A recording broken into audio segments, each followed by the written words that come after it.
Здравейте и добре дошли в едно ново видео, в което ще ви покажа 7 тайни трика, които веднага ще направят работата ви на компютъра по-бърза и по-лесна. Спрях се точно на числото 7, защото е готино число, а и тези трикове са абсолютно задължителни за всеки. Да не губим повече време и нека да започваме.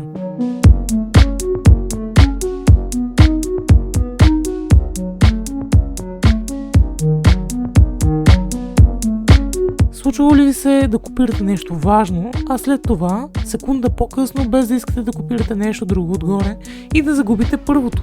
Това е много гадно и сега ще ви покажа как да го предотвратите.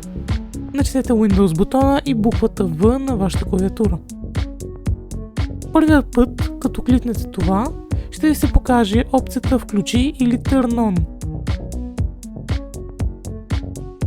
Вече вместо да използвате Ctrl и V, ще използвате Windows бутон и V и ще ви покажа целият клипборд и абсолютно всичко, което сте копирали, и така няма да загубите абсолютно нищо.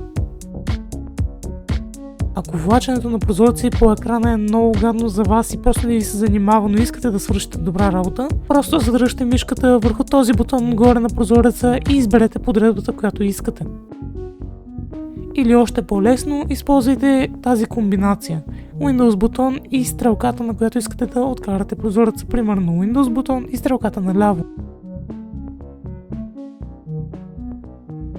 Ако вашето включване на компютъра е много бавно, в следващия трик ще ви покажа как може да го поправите. Вероятно твърде много програми се включват тайно с него, затова отворете Task Manager с клавишната комбинация Ctrl-Shift и Escape, или като натиснете десен бутон върху Windows менюто и изберете диспетчер на задачите. Оттам може да отидете на автоматично стартиращи се приложения или ако сте на английски Startup Apps. Там вече може да видите целият списък с приложения и да си ги разгледате едно по едно и да решите кое трябва да се пусне и кое не трябва да се пусне, когато вашия компютър се стартира. А именно, за да забраните на някое приложение да се стартира, натискате десен бутон и забраняване или обратното разрешаване. В следващия трик ще ви покажа как да имате достъп до абсолютно всяка една настройка на Windows, събрана на едно място. Това е изключително лесно и изключително бързо. За да го направим, трябва да отидем на десктопа и да направим една нова папка, която да се кръсти точно по този специфичен код, който ще има долу в описанието. Когато натиснете Enter и потвърдите името, папката ще се промени като контролния панел, но като отворите няма да е точно като контролния панел, но ще е по-лесно за вас. Имате и търсачка и може да потърсите нещо като примерно деинсталиране на програма. Ако имате твърде много отворени прозорци и е пълен хаос на екрана ви, ето какво да направите. Хванете единствено и само този прозорец, който ви трябва, и просто го разклатете с мишката. Всичко друго се минимизира моментално. Може да го разклатите пак, за да върнете останалите. Ако това не работи във вашия случай, просто трябва да го включите от настройките на Windows и ето как да го направите.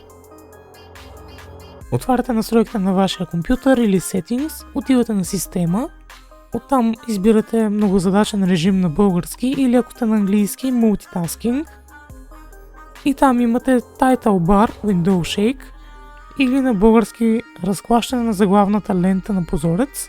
Това трябва да ви е включено. Ако сте човек, който използва изключително много емоджита, ето един лесен начин как да си улесните работата.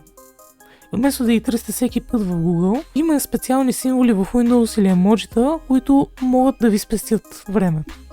За да не търсите в Google всеки път специални символи или емоджита, просто натиснете Windows бутона и точката. Ще ви излезе отново клипборда, но в друга секция, която са емоджиконите, гифовете и специалните символи, които са изключително лесно просто да натиснете и те се поставят.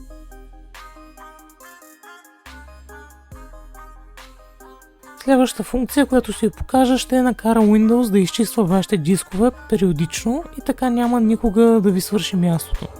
Отидете в настройки, Система, място за съхранение или Storage и тук на български ще е индикатор на място за съхранение или Storage Sense. Това трябва да го включите и щом го включите, може да натиснете върху него и да изберете точно какви настройки искате, примерно кога да се активира всяка седмица, всеки месец и дали да изтрива от кошчето, ако мини някакъв брой от дни. Също така малко по-надолу, ако имате свързани мобилни устройства, облак или каквото и да е, може също да настроите и това. Ако искате да продължа с тази поредица с още полезни неща, дайте лайк и се абонирайте за канала с камбанка.